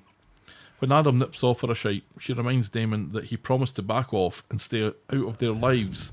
So when Adam comes back, Damon says that, actually, you know what, I've got to wash my hair that night, so he suggests that Adam takes Harry to the football match instead. Which is... This seems utterly reasonable behaviour by Damon. Yeah. It's not what you expect in a storyline like this for one of the characters to be Perfectly reasonable. perfectly reasonable, especially when he's the other guy. I think Damon genuinely does like Adam as well.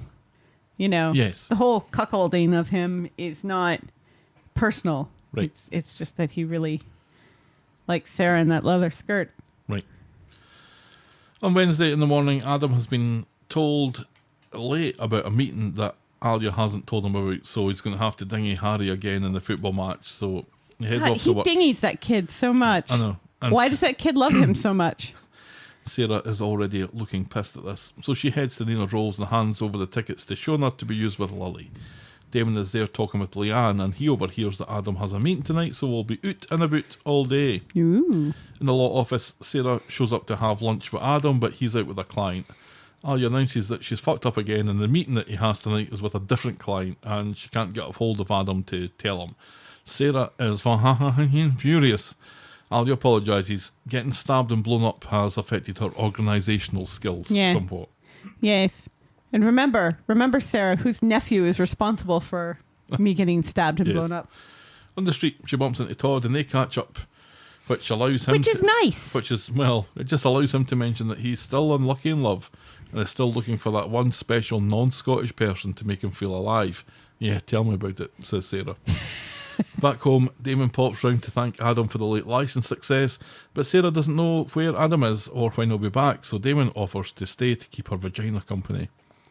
Meanwhile, back at the office, Alia apologises to Adam and he's cool with everything. He says, you know what, you make some good points. You're probably right to be a little bit upset here. But maybe don't expect a Christmas bonus. Right. Sarah and Damon are chatting. She thinks this is dangerous, but he says the ship has sailed. But then he goes on to tell her that he's had more cocktails than weekends, but still can't stop thinking about her and her beautiful smile. And then he starts on some cheesy Sam Malone stuff about her eyes when Gail wanders in with Harry, who isn't feeling well apparently. Oh, you're not feeling very well. I told you this morning. Yeah. Yeah. And he did.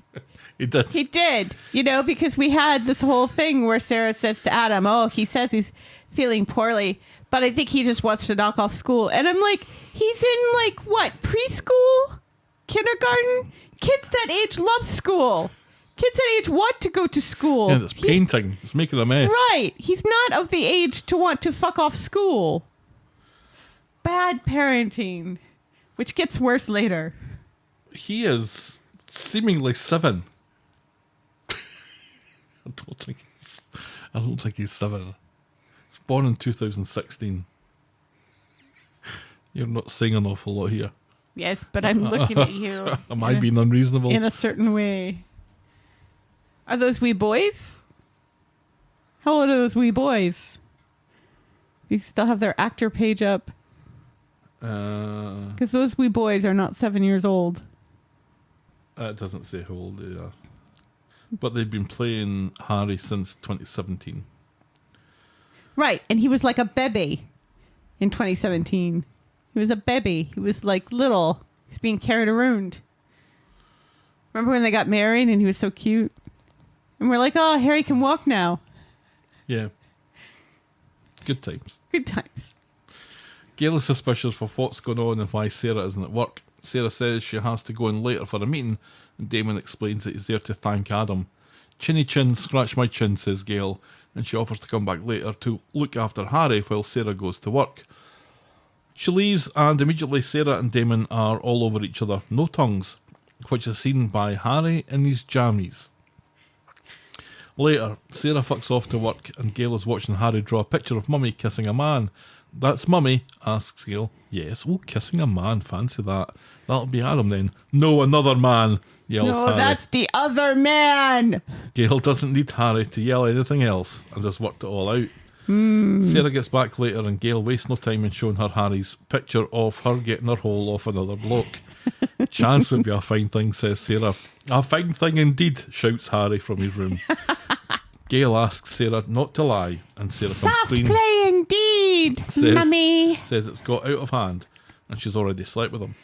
So the two of them chat, and Sarah explains how Adam has been living at work recently, and Damon has made her feel excited. Gail tells her that this will end in tears, and Sarah insists that she's had her fill of Damon. Yeah, twice. And Sarah goes round to the bistro and speaks to Damon in the office about Gail knowing about them, and Harry seeing them kiss. She feels sick to her stomach now, and this definitely has to be over properly now, this time for good, okay?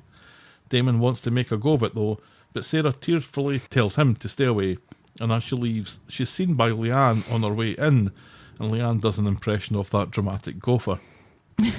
Back home, and Adam has come home with a Weddy County ball and Scottish colloquialisms, asking if Harry is still peely-wally. Yes. He gives the ball to Harry and then heads off for a shite, which allows Sarah to gaslight her son into believing that she only gave Damon a peck on the cheek. Well, And right. At first she's like, now, Mummy didn't really kiss that man. And Harry's like, you lie. She's like, well, okay, yes, but it was just a peck on the cheek. It was just, a friendly kiss. I didn't give him a hole. Not that time. What a class act Sarah is. On Friday, morning has the broken worst. and Adam is off to work, but Sarah is declaring a duvet day because Alia has rearranged his meetings, and judging how Alia's organisational skills have gone on early in the week, that could mean anything. That's true. She thinks it's nice to be spontaneous, so she heads out for some snacks and to drop in at the bistro to speak to the bloke she's been fucking behind Adam's back and to send her regrets that they won't be able to make it to the late licence launch party. In the bistro, Sarah gives Nick her apologies and takes the opportunity to apologise to Damon for some reason too. She gets back home. Adam and Harry are making a jigsaw. Sarah wants to join in, but Harry doesn't want her to, and doesn't want her to make him a fucking milkshake either, so leave me alone, you cow. Later, Sarah threw Harry into his room to think about what he said and done, because Adam's like, this behaviour is completely out of character for Harry. Sarah tells Adam that maybe Harry's worried about one of his friends and what they're going through. Yes. Oh my God. Maybe Harry's having an existential crisis. Maybe that's what's going on. Right, yay. She suggests they postpone the duvet day so Adam can get back to work. Sarah has a chat with Harry, who is not happy with Mummy and doesn't believe for shite that it was a goodbye kiss. You lie! Harry has developed a West Country accent as he tells Sarah that it's a lie and he's been brought up never to lie. I'm not making fun of him acting, I'm really not. But No, because he's a weird. Because a they wee are boy, wee boys, and it's adorable, and it's so cute. It's so cute. I just want Harry all the time in this show. He's the second cutest British Harry I know. Adam comes back later with a milkshake for Harry. Farmer Harry rushes to give Adam a hug and says, "Mum's a liar. I be eating her. We don't talk to strangers round these parts. Oh no, sir." Adam demands Harry apologises, but Sarah sends Harry to his room. There's something she needs to tell Adam in private. And during Sarah's preamble, Adam kind of susses it all out. Sarah admits that there was a kiss, and Harry saw it, and it was with Damon. She says it was a mistake, and she doesn't know why, except she does know why. "Just a kiss?" says Adam. "Well, obviously I got my whole of him as well," says Sarah. "Of course," Why? says Adam. Why would you? You don't have to tell him everything. She's got Harry on one shoulder and the other kid who plays Harry on the other shoulder. And those little Jiminy Crickets are making her tell the truth. The whole truth. Nothing but. He thought she hated Damon. "At least I've admitted it," says Sarah. "Oh, says Harry. "She just wanted to escape her life and her marriage?" asks Adam. "You threw all that away for a one-night stand?" When did I say this was a one-night stand?" says Sarah. So Sarah goes through the dates. It happened the night before he was supposed to be sent down for 15 years, and then some other times too. Adam is furious that the man he was fighting to save would do this, and storms out. So the late licence party is underway and a roaring success when Adam bursts in, shouting that Damon is a rat and knocking off everybody's misses, or maybe just mine. Sarah pulls him off, But not like that. but it's too little, too late. Meanwhile, Daniel, who is super observant this week, has noticed that Dee Dee wasn't surprised by this. Adam requests a square go, but Damon tells him that he's embarrassing himself, and he goes to the office. Ken tells Adam to leave. Everyone is looking at Adam with an expression that says, "Scotsman." Sarah runs out and meets Damon, who must have sneaked down the drain pipe outside the office. He thinks this is great, that everything's out in the open now and they can be a proper couple. "Oh, please," says Sarah. "Grow a foot and a half and develop a Scottish accent and then we can talk." The party has resumed, and as Adam and Daniel are chatting, Adam works out that Dee Dee knew all about the, are we calling it an affair?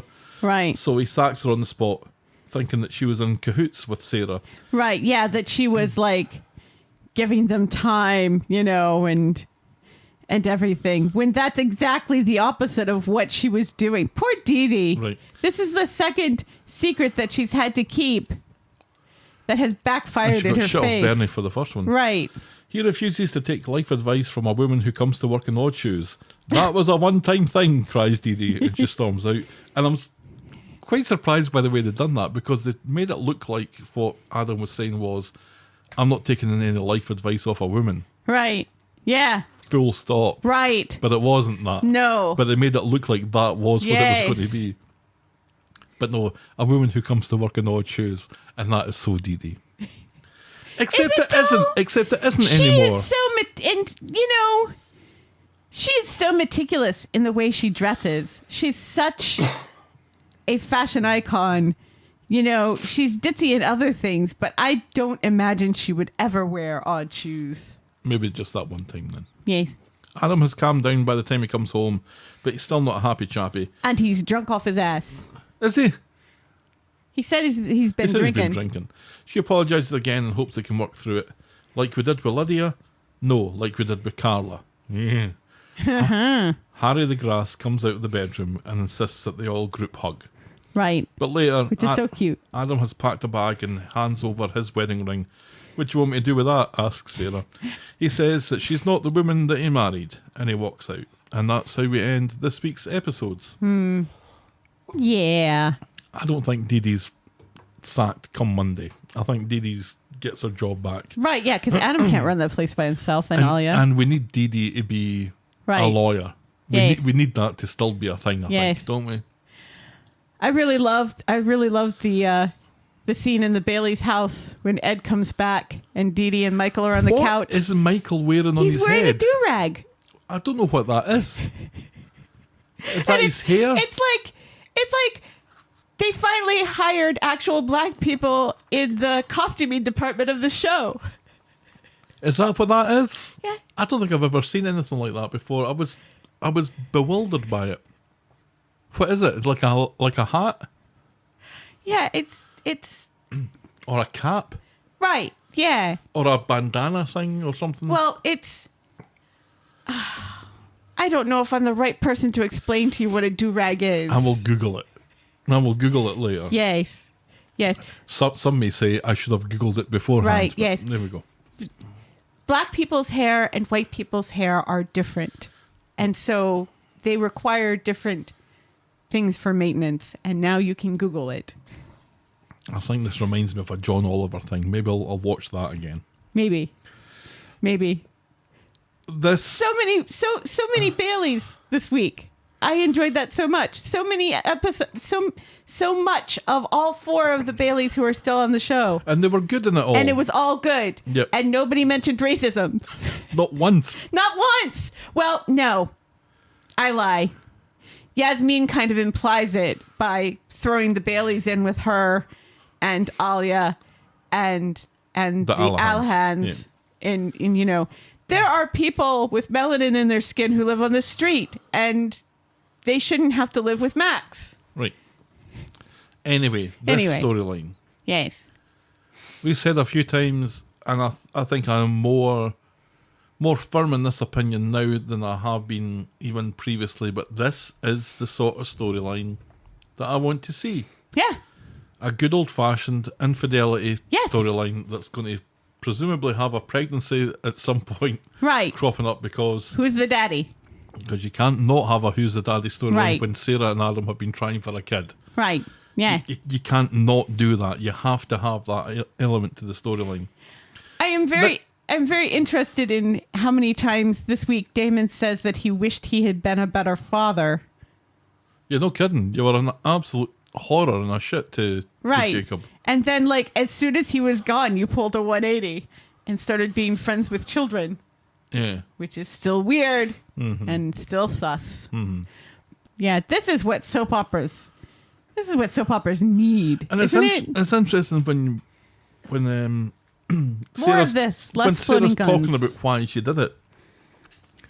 She doesn't really mention that she felt almost abandoned by Adam, who was always at his work. Yeah, Even though that really is why. was it, isn't it? She was bored. Maybe she should have explained it better. Because the way she explained it was like danger and it was excitement and stuff Right. like that. And it's like, I don't know if that's a better way of explaining the same thing or Right. just saying that you were never here and Right. I You was were tired of neglecting making me. excuses for you for not being at places and tired of making excuses with Harry for why you weren't doing things with him Right. and stuff. But I've kind of said before that I didn't think that Adam and Sarah, I wasn't invested enough in the relationship to really care whether it survived this or not. Right. I really think that I do want it to survive now. But it's more because I don't really think I don't. Damon and Sarah are that good anymore. I think as soon as they did it, Right. it just Right. changed. Yeah. He's somebody to have really hot sex with. He's not somebody to have a relationship with and pay taxes with. Right. You know? Right. This is it. This is, he's good for a very specific thing and nothing else. I don't see him being the type of guy to settle down and have kids and pay a mortgage and not be a bad boy anymore. Right. Yeah, I don't see that happening. It was good again, though, to get Gail involved in this. I don't think I really mentioned Right. an awful lot of her involvement in my notes, but she cropped up a couple of times. Yeah. And there to be, it was quite funny because Sarah says the cat, or the kitten is the cat, or whatever. Right. I was like, the apple doesn't fall far from the tree, is Right. basically what she was trying to say, but with cats instead. Right. And I And love Gail's like, oi, but it's true. But also, I loved when Gail said that Damon reminded her of Sarah's father. Of Brian. And Sarah's like, what? No. Ew. Gross. And Gail has to explain, the just kind Feather of cut in the hair. the Johnny come lately sort of thing, the man about town sort of, everybody's pal sort of thing. And Sarah has to concede that a little. This kind of robs us a little bit as well, though, of the relationship that Adam and Damon were forging. They were becoming Best friends. really good pals, and Yeah. I was quite enjoying that As well. A little bit of banter together, and Right. the idea of them going to the football together. Sure, I liked that. Right. I was happy to go along with that. That's not going to happen No. anymore. One wonders Is he There going to can't- be there- their lawyer there anymore? can't be in the future in that because the trust is Gone. completely gone, isn't it? But Damon, I think, is still connected in certain ways that. Right. Well, the bistro. I don't think there's any way that Adam is getting threatened because of this. No, because Damon's trying to prove to Sarah that he's turned over a new leaf. Yeah.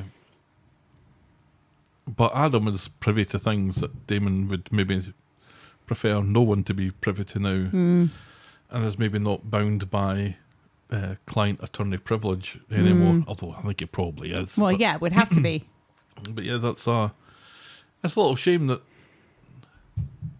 it was, as far as triangles go, there was quite a good one while it lasted. Yes.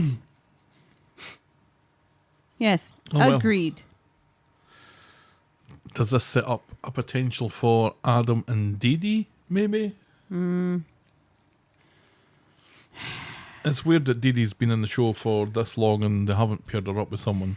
Well, they sort of paid her up with Damon briefly. Hardly at all. Briefly, very briefly. Yeah, I don't see Dee Dee and Adam happening. I'm worried where Adam's going to stay now because normally he'd go back and live with Grandad. Right, but he But can't. Grandad's house is Absolutely full full. of everybody else.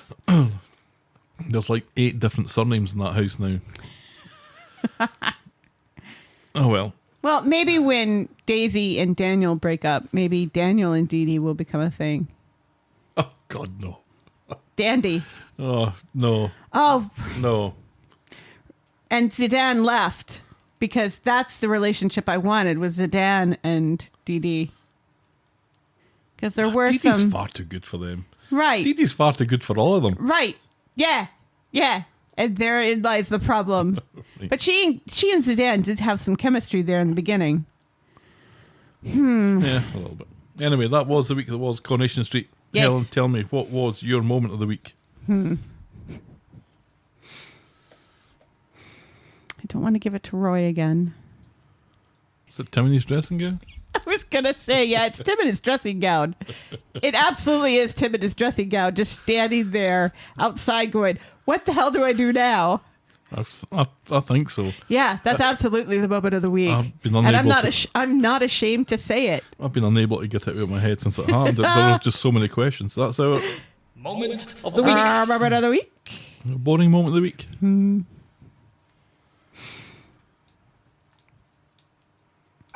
Oh, is it David? Is it David telling Glenda that sometimes he thinks about cutting people's throats? Oh, I forgot that. That was creepy. It was creepy, Was it boring? but totally believable that David would have these thoughts, and that she calls him Sweetie Todd. I love that. I actually love that. That's not boring. How could you forget that? That was so great. I know. Oh, is it Daisy texting kiss kiss kiss to Ryan again? Walking back and forth in the back of the bistro? No. What did Daniel do this week? Oh, he was ironing. Was he? I think so. He was folding clothes. Oh, yeah, he was folding clothes, and then he threw clothes at her to get her to help. And she just sat there with clothes on her for a while. Right, and glared at him. He's such a prick. That was kind of fun, though. Oh, I know what it is. It's Ken talking about wine. There we go. We got there in the end. Ken talking about wine is our... Boring moment of the week. Ah. Oh, if you've got any opinions of wine, Aw. I don't want to talk about my opinions about wine. we're the talk of the street at gmail.com, and we're at Corrie Podcast on Twitter, Facebook and Instagram. This episode was brought to you with thanks to our friends of the podcast, Daisy and French Helen. You can shout me and Helen a coffee or become a friend of the podcast too by heading to ko-fi.com, that's ko-fi.com/the talk of the street. Check out the clicky section of voggle.co.uk for links to our merch store and YouTube channel. And if you're so inclined, please leave a rating and a review on the iTunes or your podcast provider of choice. Thanks for making it to the end of another episode. Thank you. And we will be back next week with more Talk of the Street. The Talk of the Street. Bye. Cheerio.